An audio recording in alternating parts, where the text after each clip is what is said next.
In the beginning was the Word, and the Word was with God, and the Word was God. In him was life, and that life was the light of all mankind. The light shines in the darkness, and the darkness has not overcome it.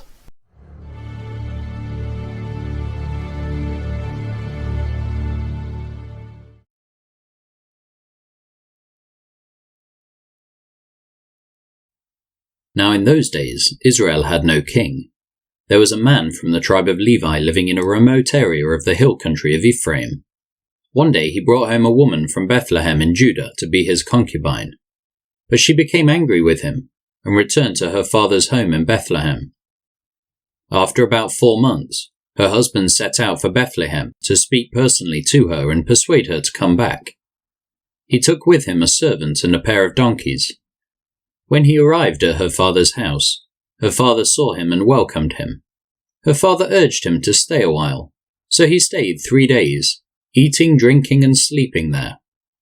On the 4th day, the man was up early, ready to leave, but the woman's father said to his son-in-law, "Have something to eat before you go." So the 2 men sat together and had something to eat and drink. Then the woman's father said, "Please stay another night and enjoy yourself."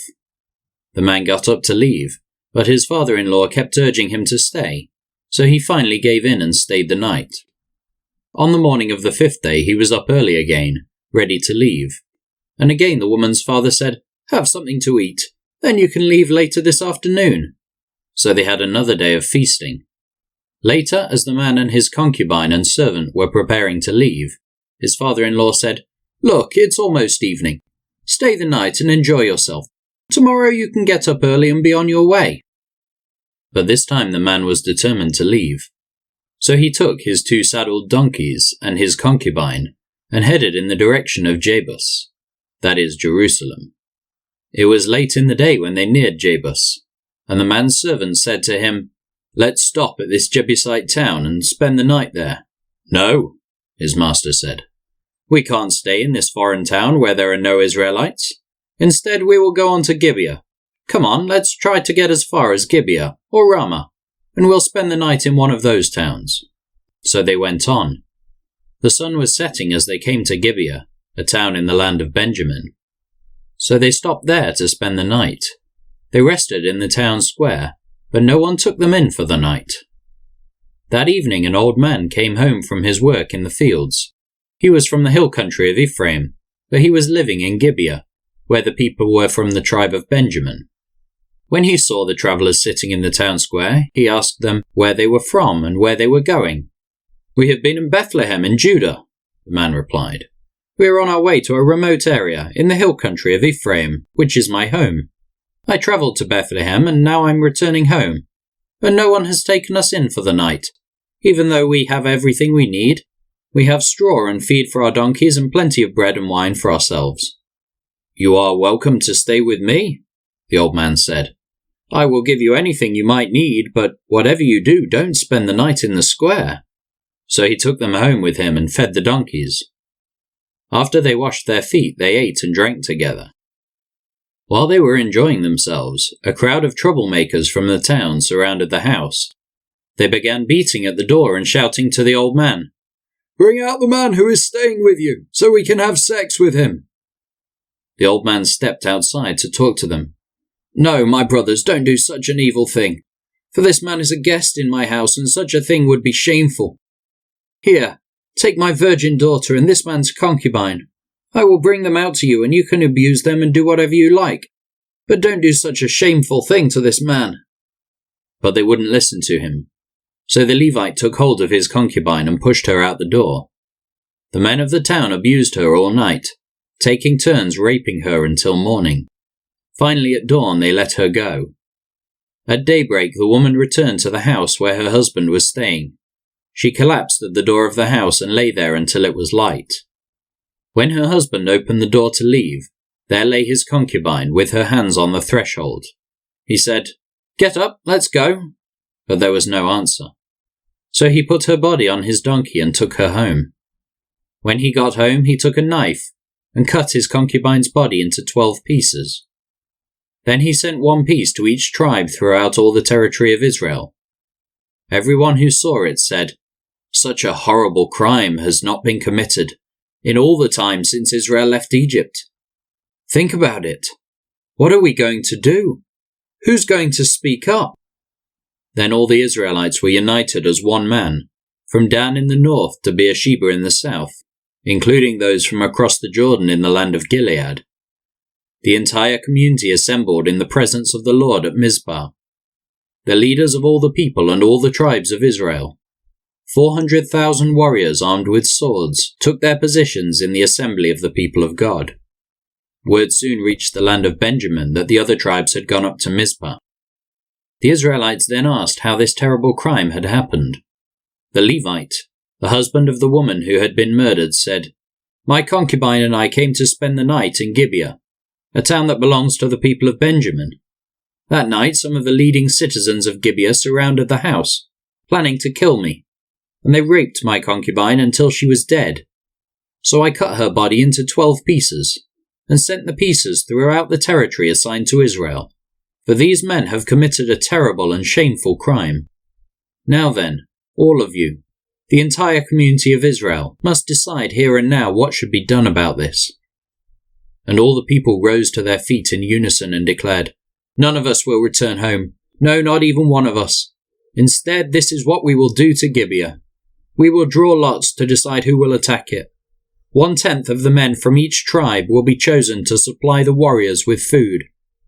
And the rest of us will take revenge on Gibeah of Benjamin for this shameful thing they have done in Israel." So all the Israelites were completely united, and they gathered together to attack the town. The Israelites sent messengers to the tribe of Benjamin, saying, "What a terrible thing has been done among you. Give up those evil men, those troublemakers from Gibeah, so we can execute them and purge Israel of this evil." But the people of Benjamin would not listen. Instead, they came from their towns and gathered at Gibeah to fight the Israelites. In all, 26,000 of their warriors, armed with swords, arrived in Gibeah to join the 700 elite troops who lived there. Among Benjamin's elite troops, 700 were left-handed, and each of them could sling a rock and hit a target within a hair's breadth without missing. Israel had 400,000 experienced soldiers, armed with swords, not counting Benjamin's warriors. Before the battle, the Israelites went to Bethel and asked God, "Which tribe should go first to attack the people of Benjamin?" The Lord answered, "Judah is to go first." So the Israelites left early the next morning and camped near Gibeah. Then they advanced towards Gibeah to attack the men of Benjamin. But Benjamin's warriors who were defending the town came out and killed 22,000 Israelites on the battlefield that day. But the Israelites encouraged each other and took their positions again at the same place they had fought the previous day. For they had gone up to Bethel and wept in the presence of the Lord until evening. They had asked the Lord, "Should we fight against our relatives from Benjamin again?" And the Lord had said, "Go out and fight against them." So the next day they went out again to fight against the men of Benjamin. But the men of Benjamin killed another 18,000 Israelites, all of whom were experienced with the sword. Then all the Israelites went up to Bethel and wept in the presence of the Lord and fasted until evening. They also brought burnt offerings and peace offerings to the Lord. The Israelites went up seeking direction from the Lord. In those days the Ark of the Covenant of God was in Bethel, and Phinehas son of Eleazar and grandson of Aaron was the priest. The Israelites asked the Lord, "Should we fight against our relatives from Benjamin again, or should we stop?" The Lord said, "Go. Tomorrow I will hand them over to you." So the Israelites set an ambush all around Gibeah. They went out on the third day and took their positions at the same place as before. When the men of Benjamin came out to attack, they were drawn away from the town, and as they had done before, they began to kill the Israelites. About 30 Israelites died in the open fields and along the roads, one leading to Bethel and the other leading to Gibeah. Then the warriors of Benjamin shouted, "We're defeating them as we did before." But the Israelites had planned in advance to run away, so that the men of Benjamin would chase them along the roads and be drawn away from the town. When the main group of Israelite warriors reached Baal Tamar, they turned and took up their positions. Meanwhile, the Israelites hiding in ambush to the west of Gibeah jumped up to fight. There were 10,000 elite Israelite troops who advanced against Gibeah. The fighting was so heavy that Benjamin didn't realize the impending disaster. So the Lord helped Israel defeat Benjamin, and that day the Israelites killed 25,100 of Benjamin's warriors, all of whom were experienced swordsmen. Then the men of Benjamin saw that they were beaten. The Israelites had retreated from Benjamin's warriors in order to give those hiding in ambush more room to maneuver against Gibeah. Then those who were hiding rushed in from all sides and killed everyone in the town. They had arranged to send up a large cloud of smoke from the town as a signal. When the Israelites saw the smoke, they turned and attacked Benjamin's warriors. By that time, Benjamin's warriors had killed about 30 Israelites, and they shouted, "We're defeating them as we did in the first battle." But when the warriors of Benjamin looked behind them and saw the smoke rising into the sky from every part of the town, the men of Israel turned and attacked. At this point, the men of Benjamin became terrified because they realized disaster was close at hand. So they turned around and fled before the Israelites towards the wilderness. But they couldn't escape the battle, and the people who came out of the nearby towns were also killed. The Israelites surrounded the men of Benjamin and chased them relentlessly, finally overtaking them east of Gibeah. That day, 18,000 of Benjamin's strongest warriors died in battle. The survivors fled into the wilderness towards the rock of Rimmon, but Israel killed 5,000 of them along the road. They continued the chase until they had killed another 2,000 near Gibeah. So that day the tribe of Benjamin lost 25,000 strong warriors, armed with swords, leaving only 600 men who escaped to the rock of Rimmon, where they lived for 4 months. And the Israelites returned and slaughtered every living thing in all the towns, the people, the livestock, and everything they found. They also burned down all the towns they came to. The Israelites had vowed at Mizpah, "We will never give our daughters in marriage to a man from the tribe of Benjamin." Now the people went to Bethel and sat in the presence of God until evening, weeping loudly and bitterly. "O Lord, God of Israel," they cried out, "why has this happened in Israel?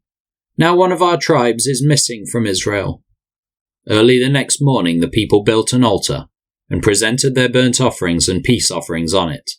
Then they said, "Who among the tribes of Israel did not join us at Mizpah, when we held our assembly in the presence of the Lord?" At that time they had taken a solemn oath in the Lord's presence, vowing that anyone who refused to come would be put to death. The Israelites felt sorry for their brother Benjamin and said, "Today one of the tribes of Israel has been cut off. How can we find wives for the few who remain, since we have sworn by the Lord not to give them our daughters in marriage?" So they asked, "Who among the tribes of Israel did not join us at Mizpah, when we assembled in the presence of the Lord?" And they discovered that no one from Jabesh-Gilead had attended the assembly. For after they counted all the people, no one from Jabesh-Gilead was present. So the assembly sent 12,000 of their best warriors to Jabesh-Gilead, with orders to kill everyone there, including women and children. "This is what you are to do," they said. "Completely destroy all the males and every woman who is not a virgin." Among the residents of Jabesh-Gilead they found 400 young virgins, who had never slept with a man, and they brought them to the camp at Shiloh in the land of Canaan. The Israelite assembly sent a peace delegation to the remaining people of Benjamin, who were living at the rock of Rimmon. Then the men of Benjamin returned to their homes, and the 400 women of Jabesh-Gilead who had been spared were given to them as wives. But there were not enough women for all of them. The people felt sorry for Benjamin because the Lord had made this gap among the tribes of Israel. So the elders of the assembly asked, "How can we find wives for the few who remain, since the women of the tribe of Benjamin are dead? There must be heirs for the survivors, so that an entire tribe of Israel is not wiped out. But we cannot give them our own daughters in marriage, because we have sworn with a solemn oath that anyone who does this will fall under God's curse." Then they thought of the annual festival of the Lord held in Shiloh, south of Lebonah and north of Bethel, along the east side of the road that goes from Bethel to Shechem. They told the men of Benjamin who still needed wives, "Go and hide in the vineyards. When you see the young women of Shiloh come out for their dances, Rush out from the vineyards, and each of you can take one of them home to the land of Benjamin to be your wife. And when their fathers and brothers come to us in protest, we will tell them, 'Please be sympathetic. Let them have your daughters, for we didn't find wives for all of them when we destroyed Jabesh Gilead. And you are not guilty of breaking the vow, since you did not actually give your daughters to them in marriage.' So the men of Benjamin did as they were told. Each man caught one of the women as she danced in the celebration, and carried her off to be his wife. They returned to their own land, and they rebuilt their towns and lived in them. Then the people of Israel departed by tribes and families, and they returned to their own homes. In those days Israel had no king. All the people did whatever seemed right in their own eyes.